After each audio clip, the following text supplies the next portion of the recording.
شروع اللہ کے نام سے جو بڑا مہربان نہایت رحم والا ہے۔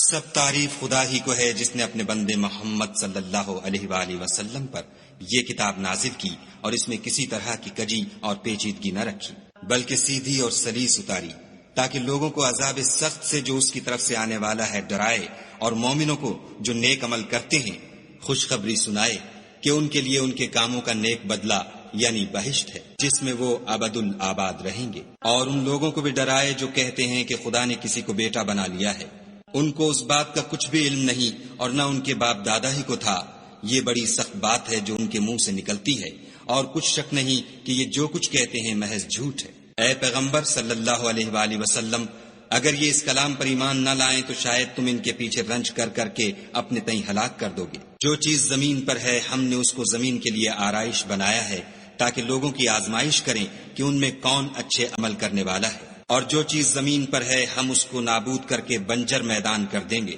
کیا تم خیال کرتے ہو کہ غار اور لوح والے ہماری نشانیوں میں سے عجیب تھے؟ جب وہ جوان غار میں جا رہے تو کہنے لگے کہ اے ہمارے پروردگار، ہم پر اپنے ہاتھ سے رحمت نازل فرما اور ہمارے کام میں درستی کے سامان مہیا کر۔ تو ہم نے غار میں کئی سال تک ان کے کانوں پر نیند کا پردہ ڈالے یعنی ان کو سلائے رکھا، پھر ان کو جگہ اٹھایا تاکہ معلوم کریں کہ جتنی مدت وہ غار میں رہے دونوں جماعتوں میں سے اس کی مقدار کس کو خوب یاد ہے۔ ہم ان کے حالات تم سے صحیح صحیح بیان کرتے ہیں۔ وہ کئی جوان تھے جو اپنے پروردگار پر ایمان لائے تھے اور ہم نے ان کو اور زیادہ ہدایت دی تھی، اور ان کے دلوں کو مربوط یعنی مضبوط کر دیا۔ جب وہ اٹھ کھڑے ہوئے تو کہنے لگے کہ ہمارا پروردگار آسمانوں اور زمین کا مالک ہے، ہم اس کے سوا کسی کو معبود سمجھ کر نہ پکاریں گے۔ اگر ایسا کیا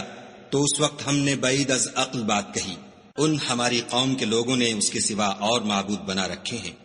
بھلا یہ ان کے خدا ہونے پر کوئی کھلی دلیل کیوں نہیں لاتے؟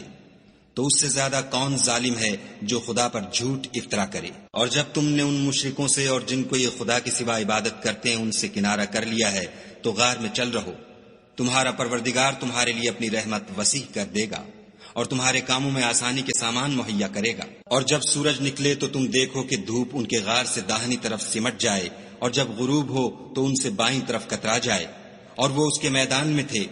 یہ خدا کی نشانیوں میں سے ہیں، جس کو خدا ہدایت دے وہ ہدایت یاب ہے، اور جس کو گمراہ کرے تو تم اس کے لیے کوئی دوست راہ بتانے والا نہ پاؤ گے۔ اور تم ان کو خیال کرو کہ جاگ رہے ہیں حالانکہ وہ سوتے ہیں، اور ہم ان کو دائیں اور بائیں کروٹ بدلاتے تھے، اور ان کا کتا چوکھٹ پر دونوں ہاتھ پھیلائے ہوئے تھا۔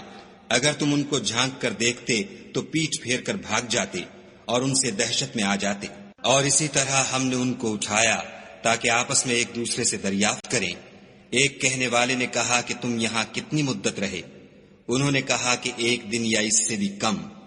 انہوں نے کہا کہ جتنی مدت تم رہے ہو تمہارا پروردگار ہی اس کو خوب جانتا ہے۔ تو اپنے میں سے کسی کو یہ روپیہ دے کر شہر کو بھیجو، وہ دیکھے کہ نفیس کھانا کون سا ہے تو اس میں سے کھانا لے آئے، اور آہستہ آہستہ آئے جائے،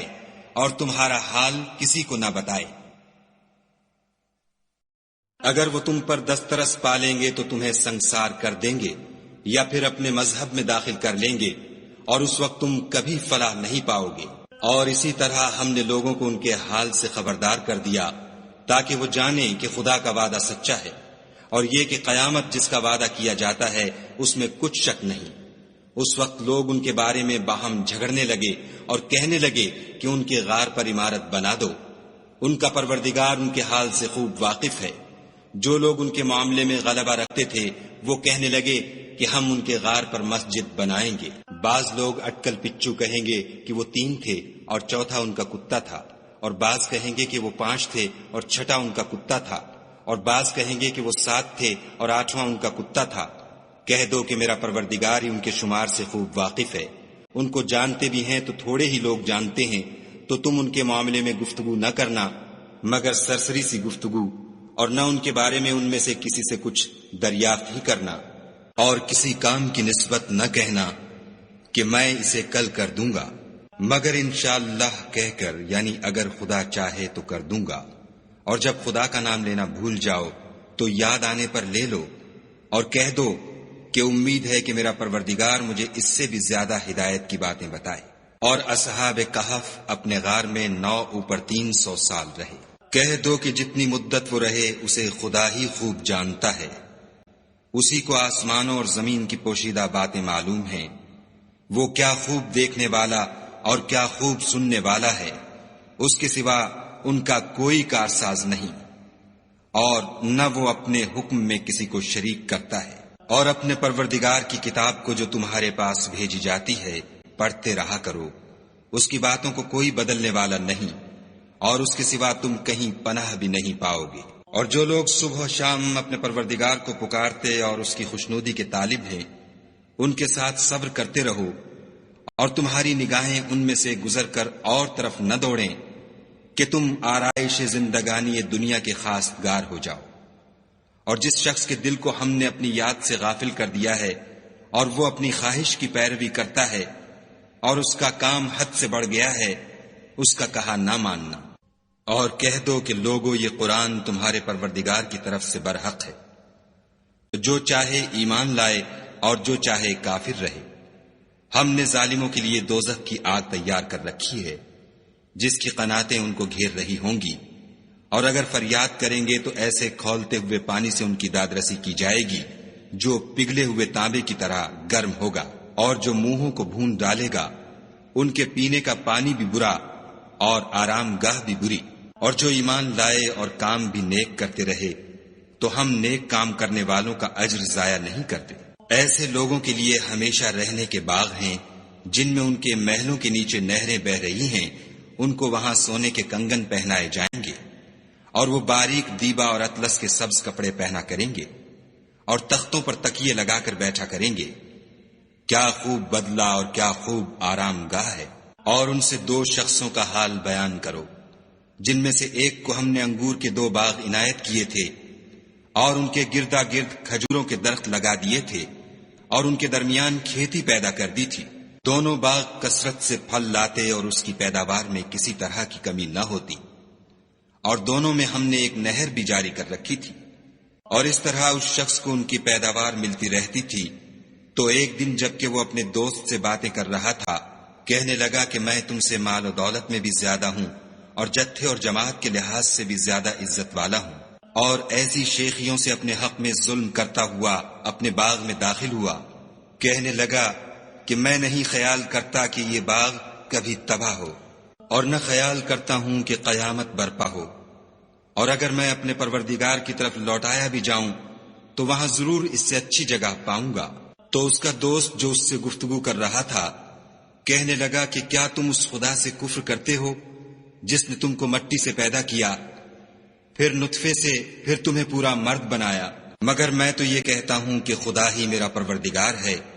اور میں اپنے پروردگار کے ساتھ کسی کو شریک نہیں کرتا۔ اور بھلا جب تم اپنے باغ میں داخل ہوئے تو تم نے ماشاء اللہ لا قوت الا باللہ کیوں نہ کہا؟ اگر تم مجھے مال و اولاد میں اپنے سے کم تر دیکھتے ہو تو عجب نہیں کہ میرا پروردگار مجھے تمہارے باغ سے بہتر عطا فرمائے، اور اس تمہارے باغ پر آسمان سے آفت بھیج دے تو وہ صاف میدان ہو جائے، یا اس کی نہر کا پانی گہرا ہو جائے تو پھر تم اسے نہ لا سکو، اور اس کے میووں کو عذاب نے آ گھیرا اور وہ اپنی چھتریوں پر گر کر رہ گیا، تو جو مال اس نے اس پر خرچ کیا تھا اس پر حسرت سے ہاتھ ملنے لگا اور کہنے لگا کہ کاش میں اپنے پروردگار کے ساتھ کسی کو شریک نہ بناتا۔ اس وقت خدا کے سوا کوئی جماعت اس کی مددگار نہ ہوئی اور نہ وہ بدلہ لے سکا۔ یہاں سے ثابت ہوا کہ حکومت سب خدائے برحق کی ہے، اسی کا صلہ بہتر اور اسی کا بدلہ اچھا ہے۔ اور ان سے دنیا کی زندگی کی مثال بھی بیان کر دو، وہ ایسی ہے جیسے پانی جسے ہم نے آسمان سے برسایا تو اس کے ساتھ زمین کی رویدگی مل گئی، پھر وہ چورا چورا ہو گئی کہ ہوائیں اسے اڑاتی پھرتی ہیں، اور خدا تو ہر چیز پر قدرت رکھتا ہے۔ مال اور بیٹے تو دنیا کی زندگی کی رونق و زینت ہیں، اور نیکیاں جو باقی رہنے والی ہیں وہ ثواب کے لحاظ سے تمہارے پروردگار کے ہاں بہت اچھی اور امید کے لحاظ سے بہت بہتر ہیں۔ اور جس دن ہم پہاڑوں کو چلائیں گے اور تم زمین کو صاف میدان دیکھو گے اور ان لوگوں کو ہم جمع کر لیں گے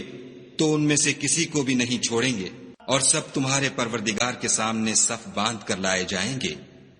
تو ہم ان سے کہیں گے کہ جس طرح ہم نے تم کو پہلی بار پیدا کیا تھا اسی طرح آج تم ہمارے سامنے آئے، لیکن تم نے تو یہ خیال کر رکھا تھا کہ ہم نے تمہارے لیے قیامت کا کوئی وقت مقرر ہی نہیں کیا۔ اور عملوں کی کتاب کھول کر رکھی جائے گی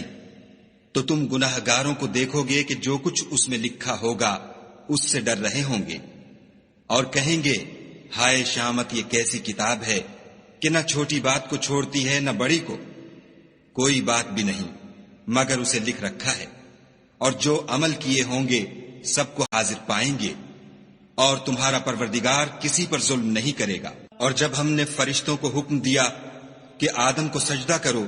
تو سب نے سجدہ کیا مگر ابلیس نے نہ کیا،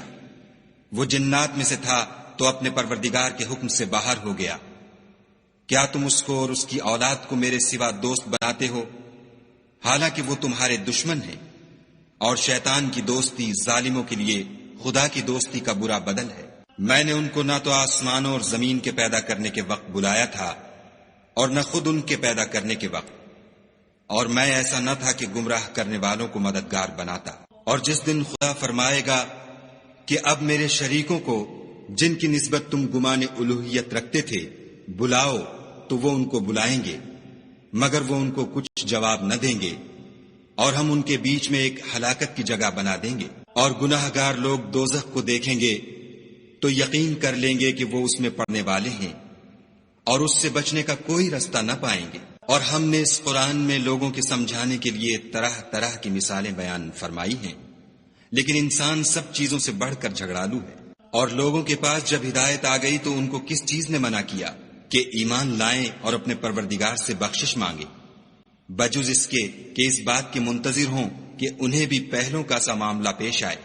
یا ان پر عذاب سامنے موجود ہو۔ اور ہم جو پیغمبروں کو بھیجا کرتے ہیں تو صرف اس لیے کہ لوگوں کو خدا کی نعمتوں کی خوشخبریاں سنائیں اور عذاب سے ڈرائیں، اور جو کافر ہیں وہ باطل کی سند سے جھگڑا کرتے ہیں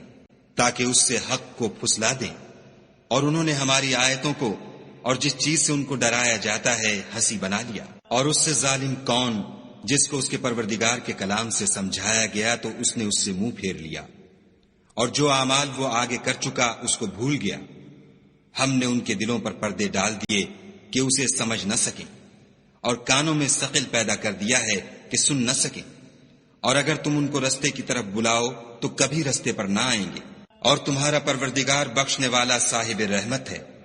اگر وہ ان کے کرتوتوں پر ان کو پکڑنے لگے تو ان پر جھٹ عذاب بھیج دے، مگر ان کے لیے ایک وقت مقرر کر رکھا ہے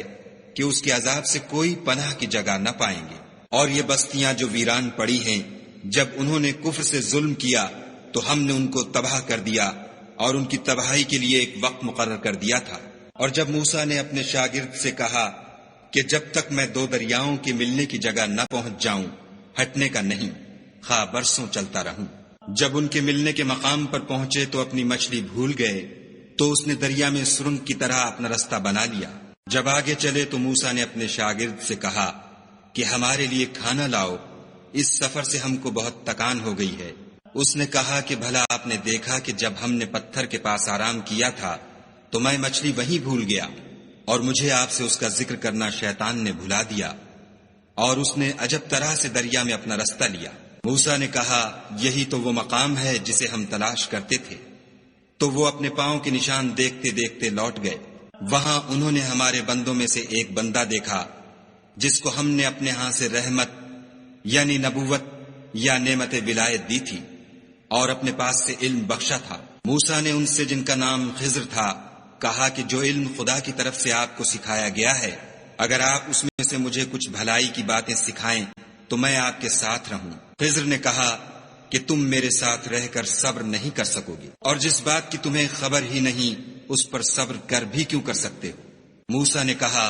خدا نے چاہا تو آپ مجھے صابر پائیے گا، اور میں آپ کے ارشاد کے خلاف نہیں کروں گا۔ خضر نے کہا اگر تم میرے ساتھ رہنا چاہو تو شرط یہ ہے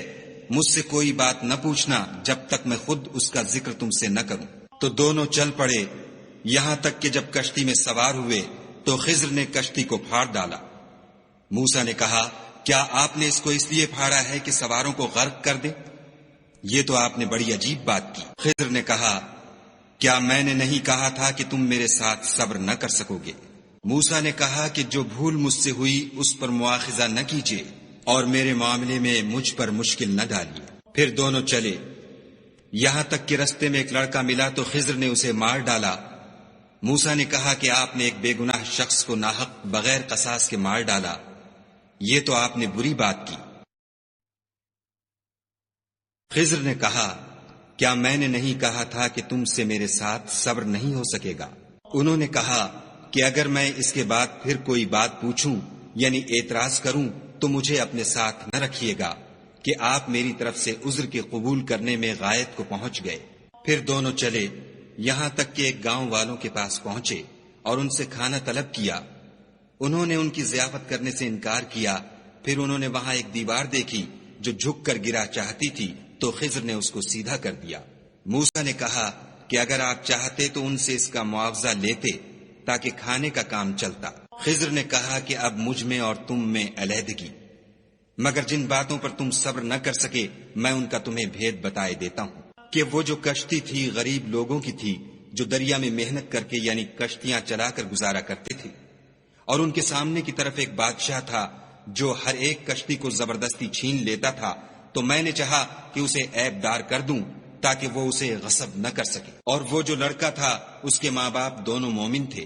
ہمیں اندیشہ ہوا کہ وہ بڑا ہو کر بد کردار ہوگا، کہیں ان کو سرکشی اور کفر میں نہ پھنسا دے، تو ہم نے چاہا کہ ان کا پروردگار اس کی جگہ ان کو اور بچہ عطا فرمائے جو پاک تینتی میں بہتر اور محبت میں زیادہ قریب ہو۔ اور وہ جو دیوار تھی سو 2 یتیم لڑکوں کی تھی جو شہر میں رہتے تھے، اور اس کے نیچے ان کا خزانہ مدفون تھا، اور ان کا باپ ایک نیک آدمی تھا، تو تمہارے پروردگار نے چاہا کہ وہ اپنی جوانی کو پہنچ جائیں اور پھر اپنا خزانہ نکالیں۔ یہ تمہارے پروردگار کی مہربانی ہے اور یہ کام میں نے اپنی طرف سے نہیں کیے، یہ ان باتوں کی حقیقت ہے جن پر تم صبر نہ کر سکے۔ اور تم سے ذوالقرنین کے بارے میں دریافت کرتے ہیں، کہہ دو کہ میں اس کا کسی قدر حال تمہیں پڑھ کر سناتا ہوں۔ ہم نے اس کو زمین میں بڑی دسترس دی تھی اور ہر طرح کا سامان عطا کیا تھا، تو اس نے سفر کا ایک سامان کیا، یہاں تک کہ جب سورج کے غروب ہونے کی جگہ پہنچا تو اسے ایسا پایا کہ ایک کیچڑ کی ندی میں ڈوب رہا ہے، اور اس ندی کے پاس ایک قوم دیکھی۔ ہم نے کہا ذوالقرنین تم ان کو خواہ تکلیف دو خواہ ان کے بارے میں بھلائی اختیار کرو، دونوں باتوں کی تم کو قدرت ہے۔ ذوالقرنین نے کہا کہ جو کفر و بد کرداری سے ظلم کرے گا اسے ہم عذاب دیں گے، پھر جب وہ اپنے پروردگار کی طرف لوٹایا جائے گا تو وہ بھی اسے بڑا عذاب دے گا، اور جو ایمان لائے گا اور عمل نیک کرے گا اس کے لیے بہت اچھا بدلہ ہے، اور ہم اپنے معاملے میں اس پر کسی طرح کی سختی نہیں کریں گے بلکہ اس سے نرم بات کہیں گے۔ پھر اس نے ایک اور سامان سفر کا کیا، یہاں تک کہ سورج کے طلوع ہونے کے مقام پر پہنچا تو دیکھا کہ وہ ایسے لوگوں پر طلوع کرتا ہے جن کے لیے ہم نے سورج کے اس طرف کوئی اوٹ نہیں بنائی تھی۔ حقیقت الحال یوں تھی، اور جو کچھ اس کے پاس تھا ہم کو سب کی خبر تھی۔ پھر اس نے ایک اور سامان کیا، یہاں تک کہ 2 دیواروں کے درمیان پہنچا تو دیکھا کہ ان کے اس طرف کچھ لوگ ہیں کہ بات کو سمجھ نہیں سکتے۔ ان لوگوں نے کہا کہ ذوالقرنین یاجوج اور ماجوج زمین میں فساد کرتے رہتے ہیں، بھلا ہم آپ کے لیے خرچ کا انتظام کر دیں کہ آپ ہمارے اور ان کے درمیان ایک دیوار کھینچ دیں۔ ذوالقرنین نے کہا کہ خرچ کا جو مقدور خدا نے مجھے بخشا ہے وہ بہت اچھا ہے، تم مجھے قوت بازو سے مدد دو، میں تمہارے اور ان کے درمیان ایک مضبوط اوٹ بنا دوں گا۔ تو تم لوہے کے بڑے بڑے تختے لاؤ۔ چنانچہ کام جاری کر دیا گیا، یہاں تک کہ جب اس نے دونوں پہاڑوں کے درمیان کا حصہ برابر کر دیا اور کہا کہ اب اسے دھونکو، یہاں تک کہ جب اس کو دھونک دھونک کر آگ کر دیا تو کہا کہ اب میرے پاس تانبا لاؤ کہ اس پر پگھلا کر ڈال دوں۔ پھر ان میں یہ قدرت نہ رہی کہ اس پر چڑھ سکیں اور نہ یہ طاقت رہی کہ اس میں نقب لگا سکیں۔ بولا کہ یہ میرے پروردگار کی مہربانی ہے، جب میرے پروردگار کا وعدہ آ پہنچے گا تو اس کو ڈھا کر ہموار کر دے گا، اور میرے پروردگار کا وعدہ سچا ہے۔ اس روز ہم ان کو چھوڑ دیں گے کہ روئے زمین پر پھیل کر ایک دوسرے میں گھس جائیں گے، اور سور پھونکا جائے گا تو ہم سب کو جمع کر لیں گے، اور اس روز جہنم کو کافروں کے سامنے لائیں گے جن کی آنکھیں میری یاد سے پردے میں تھیں اور وہ سننے کی طاقت نہیں رکھتے تھے۔ کیا کافر یہ خیال کرتے ہیں کہ وہ ہمارے بندوں کو ہمارے سوا اپنا کارساز بنائیں گے تو ہم خفا نہیں ہوں گے؟ ہم نے ایسے کافروں کے لیے جہنم کی مہمانی تیار کر رکھی ہے۔ کہہ دو کہ ہم تمہیں بتائیں جو عملوں کے لحاظ سے بڑے نقصان میں ہیں، وہ لوگ جن کی صحیح دنیا کی زندگی میں برباد ہو گئی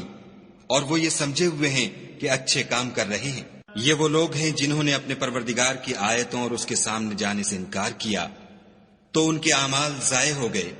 اور ہم قیامت کے دن ان کے لیے کچھ بھی وزن قائم نہیں کریں گے. یہ ان کی سزا ہے یعنی جہنم، اس لیے کہ انہوں نے کفر کیا اور ہماری آیتوں اور ہمارے پیغمبروں کی ہنسی اڑائی. جو لوگ ایمان لائے اور عمل نیک کیے ان کے لیے بہشت کے باغ مہمانی ہوں گے، ہمیشہ ان میں رہیں گے اور وہاں سے مکان بدلنا نہ چاہیں گے. کہہ دو کہ اگر سمندر میرے پروردگار کی باتوں کے لکھنے کے لیے سیاہی ہو تو قبل اس کے کہ میرے پروردگار کی باتیں تمام ہوں سمندر ختم ہو جائے، اگرچہ ہم ویسا ہی اور اس کی مدد کو لائیں. کہہ دو کہ میں تمہاری طرح کا ایک بشر ہوں، البتہ میری طرف وہی آتی ہے کہ تمہارا معبود وہی ایک معبود ہے. تو جو شخص اپنے پروردگار سے ملنے کی امید رکھے چاہیے کہ عمل نیک کرے اور اپنے پروردگار کی عبادت میں کسی کو شریک نہ بنائے.